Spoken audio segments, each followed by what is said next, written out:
If it happens, Bud Crawford, oh, absolutely. We'll be there, Stephen A. We'll see Bud Crawford and Canelo. And I want to see that fight. But I would rather see him fight Benavidez. I agree with you. Landing punches, like just the whole stat. Crawford is leading. And so I do think that it's a tough fight, but I will lean more towards Crawford simply of this, skill set. That power ain't gonna be able to sustain throughout the fight. Watch. Shannon Sharpe didn't mince his words when talking about Canelo Alvarez taking on Terence Crawford. Speaking live, he warned Canelo that Crawford may have fought at 147 pounds, but he's no stranger to bigger opponents. He sparred and held his own against them for years. Sharpe emphasized that moving up in weight won't weaken Crawford. It will actually make him even more dangerous inside the ring. His warning was loud and clear. Great fighters, they're not going to give me my due because I'm going to have 3 or 4 losses. And that's what's happening. Guys won't fight anybody that the fans want to see, or a fighter that's deserving. You're absolutely right. David Benavidez deserved to fight Canelo, but Canelo doesn't want to fight him because he knows there's a greater chance of him losing versus Benavidez versus Bigger Charlo. And so that's what. Now, what am I gonna go see the if it happens, Bud Crawford? Oh, absolutely. We'll be there, Stephen A. We'll see Bud Crawford and Canelo, and I want to see that fight. But I would rather see him fight Benavidez. I agree with you. Daniel Jacobs gave a very thoughtful breakdown when asked about a potential clash between Canelo Alvarez and Terence Crawford. He acknowledged that Canelo is a proven champion with tremendous power, big fight experience, and the toughness to stand toe-to-toe with the hardest punchers in the sport, including Gennady Golovkin. But Jacobs explained that Crawford presents an entirely different type of threat. Unlike most opponents, Crawford carries an advanced set of tools that make him unpredictable. His ability to seamlessly switch styles in the middle of a fight keeps rivals off balance, while his sharp reflexes and high fight IQ allow him to quickly adapt to any situation. Jacobs believes those qualities, speed, precision, and tactical brilliance, would neutralize many of Canelo's advantages. For instance, when he fought the guy that he lost to just recently. Bivol. Yeah. Shout out to Bivol. He wasn't really able to find that niche there, but in spurts you can see him adapting, right? And so the biggest difference between Bivol and Crawford is the size difference in the power. Even though Bivol was an ultimate boxer, he still was able to keep him off him with the sheer power and strength. But with Crawford, I think that it'll be challenging for Canelo to get around the skill set, but it wouldn't be challenging for him to endure pain. And so that's what Canelo, because the mindset too is, if you can't hurt me, no matter what you do, I'm going to keep coming forward. So if Canelo could adapt that mindset, take the shots, because he's going to be thrown. And if you look at the stats too, in terms of punch output, in terms of landing punches, like just the whole stat, Crawford is leading.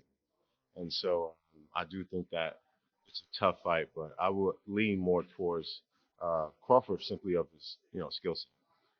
Is this the biggest fight for his legacy? If obviously he wins, I think yes. I think it would be the biggest win. But given the fact that a lot of people, I think, expect Canelo to win because of the weight, where do you rank this in comparison to that huge fight with Errol Spence? So if Canelo wins, it would be one of his most top-tier wins. But it would also be expected. So I don't know if it would take the umph off of it, rather the other way around, because of the size difference and what all Canelo has been accomplishing for the last however many years, Oladipo broke down why he views Terence Crawford as a truly special fighter and why he gives him the edge over Canelo Alvarez. He explained that Crawford isn't just about raw power. What makes him dangerous is his ability to deliver damage through precision and timing. According to Oladipo, Crawford's accuracy allows him to land punches that opponents often don't see coming, which makes the shots far more punishing than they appear. While Canelo is known for his durability and ability to take heavy shots, Oladipo argued that fighters who stay disciplined and avoid being dragged into a brawl can trouble him. This is exactly where Crawford shines, staying patient, calculating, and waiting for the perfect opening. Need to put that pressure on himself. He's done what no one's ever done before. 2-time undisputed world champion. So why not just enjoy? But obviously you want to go for that next challenge. Now for him, he wants to go for that Canelo, I would advise him not to go for that. But if he's the man and he knows how good he is himself. So I can't really say to him that do this or do that. So really, he believes in his skills. He feels he believes in his skill. We can't answer for him. We let him go and do it. You know what I'm saying? And we all might be wrong. He might be even stronger than Canelo. He might pack the weight on well that he might do really well in there. So look, You fought them both. Like, what are the differences between them? Obviously, it's way. Canelo's strong and he's easily hit. Very easily. Compared to when I fought against Crawford, I couldn't even hit clean. So really, that's the difference. And they both hit hard. Because and you can see the strength. You know, when I was fighting against Crawford, I didn't think Crawford was that strong, but when he kind of moved me around a little bit, he is very strong as well. So look, but why does he need to give that much weight? He's pound for pound #1 in the world. Why does he have to go up and fight Canelo? I don't Prove anything? Canelo would say payday, but Crawford wants to be 3-time undisputed, and if he does that, oh my goodness. Wow, I mean that'd be unreal. But look, if he believes in himself, yes, go for it. But don't do it if he's got second thoughts. If he's got second thoughts, don't do it. If he has to be 100% confident, and listen, I'll even go and help him for that if I have to. You know what I mean? Because look, I love Crawford. I think he's a lovely guy. Because I got to know him when I trained with him away from the boxing ring, away from boxing, and the guy's he's a diamond. You know what I mean? So if I can help him in any way, I'd love to do that. But look, but if I was him, just enjoy what you've got now, and don't take no risks. I think you just got to watch the Bivol blueprint, the in and out. I mean, a lot of fighters getting stick now for being runners, Tom and Jerry and whatnot. That's what you're good at. Boozy Enis spoke highly of Terence Crawford's ring discipline, emphasizing that his efficiency is what makes him stand out from so many other fighters. Enis pointed out that every punch Crawford throws serves a purpose. There are no wasted shots, no unnecessary flurries just to impress the crowd.